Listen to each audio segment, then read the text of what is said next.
என் மீட்பர் உயிரோடு இருக்கிறார், என் மீட்பர் உயிரோடு இருக்கிறார்.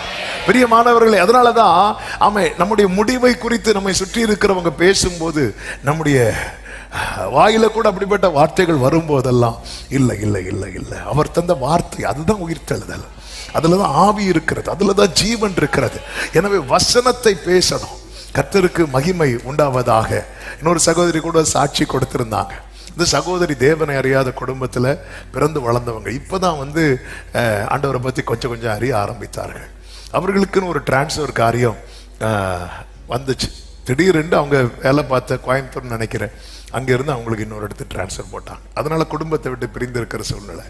ஆனால் இவங்க குடும்பத்தோடு சேர்ந்து இருக்கணும்னு விரும்புகிறாங்க.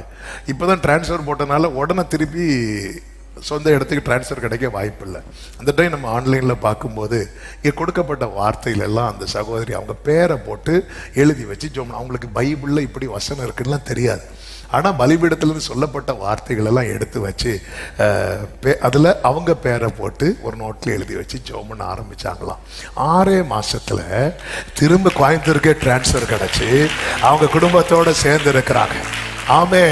அந்த சாட்சியில் அந்த வசனத்தில் அவங்க பேரை போட்டு எழுதினதையும் அப்படியே எழுதியிருக்கிறாங்க. அதுக்கு அப்புறம் தான் லேட்டராக தான் பைபிள் படிக்கும்போது ஓ இப்படிலாம் வசனம் பைபிளில் இருக்குதா அப்படின்னு சொல்லி அவங்களுக்கு அது ரொம்ப ஆச்சரியமாய் இருந்ததுதான். பிரியமான கர்த்தருடைய பிள்ளைகளே, நம்ம என்ன பார்க்கறது நிறைய பார்க்கிறோம், ஆனா என்ன பேசுறோம்? உலர்ந்த எலும்புகள் நிறைந்த பள்ளத்தாக்கில் கொண்டு போய் நிறுத்தி விட்டு கர்த்தர் என்ன பேசிட்டு இருக்கிறார் தெரியுமா? இது எப்படி உலர்ந்து போச்சு தெரியுமான்னு பேசல, இது உயிரடையுமான்னு பேசிட்டு இருக்கிறார். நான் சொல்றது எத்தனை பேருக்கு புரிகிறது? இன்னைக்கு சில சூழ்நிலையில் நிறுத்தி உன் பாஸ்ட பேசுறதுக்கல்ல, ஃபியூச்சரை பேசுறதற்காக. நல்ல ஆமென் சொல்லுங்க பார்க்கலாம்.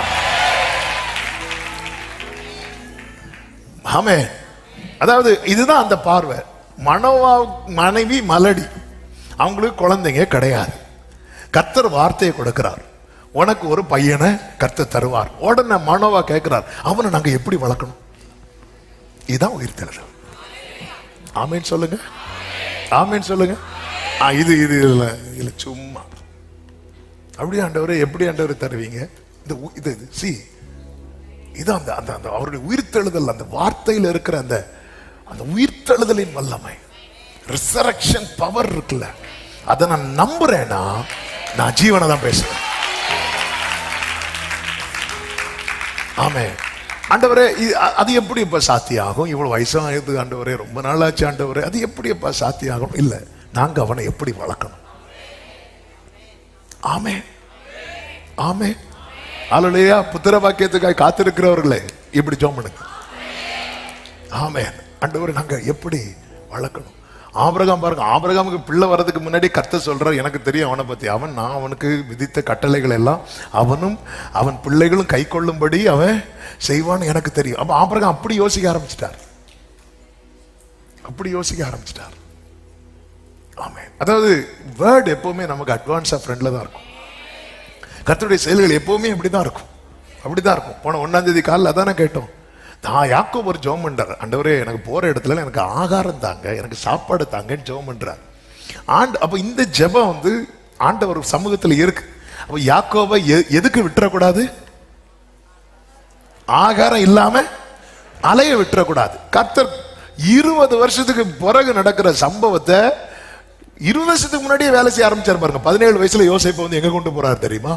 எகிப்து கொண்டு போறார். இதெல்லாம் எதுக்காகனா, ஆஃப்டர் 20 இயர்ஸ் யாக்கோபு சாப்பாடு இல்லாம எல்லாரும் ஒருத்தர் பார்த்துட்டு இருக்கும் போது யாக்கோபு சொல்லுவாரு, நாம ஏன் இப்படி பார்த்து பார்த்து நாம் சாகாத படிக்கு எகிப்துக்கு போகும். கரெக்டா 20 இயர்ஸ்க்கு அப்புறம் ஒரு காரியம் நடக்கிறத மனசுல வச்சு இன்னைக்கு தேவன் நடத்துகிற பாதை. ஹல்லேலூயா. ஆமென். இந்த பஞ்ச காலத்துல யாக்கோபு பட்டினியா இருந்து சாகல. என்னுடைய காலங்கள் எல்லாம் கர்த்தருடைய கரத்தில். கண்களை மூடி வலது கரத்தை உயர்த்தி, என் காலங்கள் எல்லாம் உம்முடைய கரத்தில் இருக்கிறது, என் காலங்கள் எல்லாம் உம்முடைய கரத்தில் இருக்கிறது. நானோ கர்த்தாவே உம்மை நம்பியுள்ளே, நீரே என் தேவன் என்று சொன்னே. அநேகர் சொல்லும் ஆனாலும் உம்மை நம்பியுள்ளேன். அநேகர் சொல்லும் ஆனாலும் உம்மை நம்பியுள்ளேன். நானோ கர்த்தாவே என் காலமும் கரத்தில் என்று நீரே என் நம்பிக்கை என்று சொல்லுவோம். என் காலமும் கரத்தில் என்று அறிவே.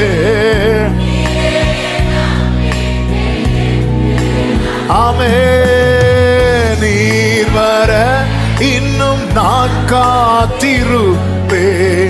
உம் நன்மை கண்டு நான் மகிழ்வேன். நீர் வர ஆமென். உம் நன்மை. ஓ நானோ கர்த்தாவே, நானோ கர்த்தாவே உம்மை நம்பியுள்ளேன். நீரே என் தேவன் என்று சொன்னேன். அநேகர் சொல்லும் ஆனாலும்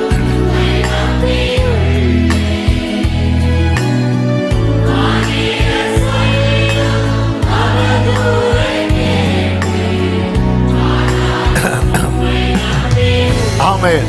இனி அவமானத்தால், இனி பஞ்சத்தால் மூடிக்கொள்ளாதபடி, இனி அவமானத்தை சுமக்காதபடிக்கு எப்படி செய்வார்னு தெரியாது. ஆனா எனக்கு தெரியும், ஒரு கீர்த்தியுள்ள நாட்டை. எத்தனை பேர் விசுவாசிக்கிறீங்க? எப்படி செய்வார் அதெல்லாம் எனக்கு தெரியாது. ஆனால் என்னை அழைத்தவர் செய்வார்னு தெரியும். என்னை தெரிந்தெடுத்தவர் செய்வார்னு தெரியும். என்னை விசாரித்தறிகிறவர் செய்வார்னு தெரியும். ஆமென் சொல்லுங்க பார்க்கலாம்.